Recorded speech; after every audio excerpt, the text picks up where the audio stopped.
wat die vader is en die totstandkoming van Krugersdorp.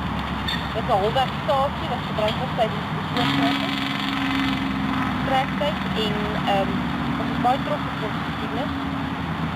Nou met die standbeelde en die geskiedenis van Suid-Afrika wat ondersperk hier is, dit besluit ons wil ons erfenis beskerm.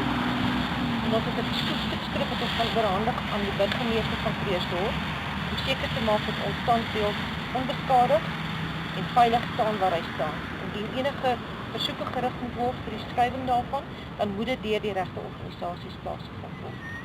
Ons kan nie toelaat dat ons geskiedenis herskryf word deur die oppositiepartye bloot net omdat hulle die goed omtrek en wil verskuif. Dit kan nie gebeur nie.